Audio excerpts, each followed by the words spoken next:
கோவை காந்திபுரத்தில் திறந்து கிடந்த பாதாள சாக்கடைக்குள் பெண் தவறி விழும் சிசிடிவி காட்சி வெளியாகி இருக்கிறது. இது குறித்த கூடுதல் விவரங்களை செய்தியாளர் பிரவீனிடம் கேட்கலாம். பிரவீன், இந்த சம்பவம் எப்போது நடந்தது?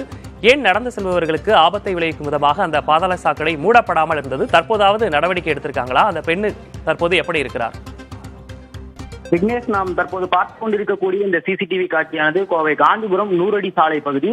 எப்போதுமே மக்கள் நடமாட்டம் அதிகமாக இருக்கக்கூடிய ஒரு பகுதி. அது மட்டுமல்லாமல் 100 அடி சாலையின் இரு பகுதிகளிலுமே பார்த்தோம் என்றால் வணிக வளாகங்கள், திரையரங்கம் உள்ளிட்டவை அதிக அளவில் இருக்கக்கூடிய ஒரு பகுதியாக காணப்படுகிறது. இந்த நிலையில் கடந்த ஒரு வாரமாக பாதாள சாக்கடை தூர்வாரும் பணியானது நடைபெற்று வந்ததாக கூறப்படும் நிலையில் பாதாள சாக்கடைக்கான அந்த மூடிகளை திறந்தே வேலை நடைபெற்றுக் கொண்டிருக்கிறது. இக்கட்டான சூழலில் அந்த பாதாள சாக்கடையின் அந்த மூடியானது அப்படியே விடப்பட்டதால் கிட்டத்தட்ட ஒரு வாரத்திற்கு மேல் அது மூடப்படாமல் இருந்த சூழலில் ஒரு பெண் ஒருவர் அந்த வழியே சென்ற போது, அருகில் இருந்த கடைகளை பார்த்தபடியே சென்ற போது அதற்குள் தவறி விழுந்த அந்த காட்சிகளானது தற்போது வெளியாகி இருக்கிறது. இது தொடர்பாக மாநகராட்சி அதிகாரிகளிடமும் மாநகராட்சியை சேர்ந்த ஊழியர்களிடம் தொடர்ச்சியாக அப்பகுதியைச் சேர்ந்த வணிக வளாக நிறுவனத்தினர் தொடர்ந்து இது தொடர்பு புகார் கொடுத்துக் கொண்டிருந்த சூழலில் பல்வேறு விதமான மறுப்பல்களான பதில்களே கூறப்பட்டு வந்ததாகவும், அடுத்தடுத்த நபர்கள் தொடர்பான தொடர்பு எண்களே கொடுக்கப்பட்டு வந்தது, முறையான நடவடிக்கை எடுக்கப்படவில்லை என்கின்ற ஒரு குற்றச்சாட்டை அப்பகுதியைச் சேர்ந்த வணிக வளாகங்களைச் சேர்ந்தவர்கள் கூறுகின்றனர். இந்த நிலையில் அந்த பாதாள சாக்கடை குழிக்குள் விழும் பெண் காலில் அடிபட்டு அவருக்கு மருத்துவமனையில் சிகிச்சையானது வழங்கப்பட்டுக் கொண்டிருக்கிறது.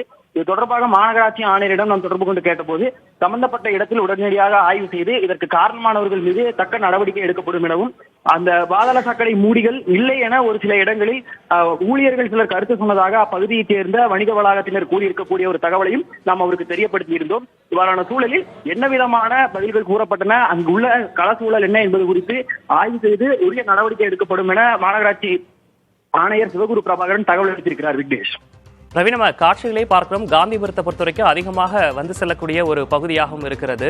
இப்போ அந்த இடத்துல ஒரு சிறுவர் சிறுமிகள் வந்திருந்தா அவங்களோட நிலைமை என்ன ஆகியிருக்கும் அப்படின்ற ஒரு கேள்வியும் எழுது. ஒரு அறிவிப்பு பலகை கூட வைக்கல. இப்போது சரி செஞ்சுட்டாங்களா? தற்போது என்ன நிலவரம் அங்க? மாநகராட்சி தரப்பில் நாம் கேட்டபோது இந்த சம்பந்தப்பட்ட இடத்தையே ஆய்வு செய்வதற்காக ஆட்களை அனுப்பியுள்ளோம் என்கின்ற ஒரு பதிலையே மாநகராட்சி ஆணையர் தரப்பிலிருந்தே ஒரு தகவல் வந்திருக்கிறது.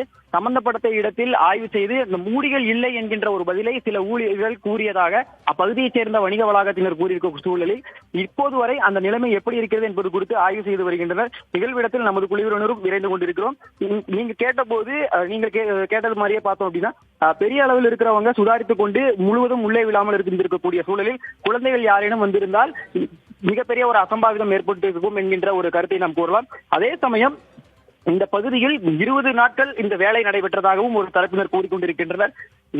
இந்த சம்பவம் தொடர்பாக தக்க நடவடிக்கை எடுக்க வேண்டும் என்கின்ற ஒரு கருத்தை தொடர்ச்சியாக அப்பகுதியை சேர்ந்த சமூக ஆர்வலர்களும் விடுத்து வருகின்றனர். இந்த காட்சிகளை பார்க்கும் போதே பதவிதைக்க வைக்கக்கூடிய ஒரு காட்சிகள் தான் இருக்கிறது. விரைவில் நடவடிக்கை எடுப்பாங்க அப்படின்றத நம்புவோம். விவரங்களை வழங்கியமைக்காக நன்றி பிரவீன்.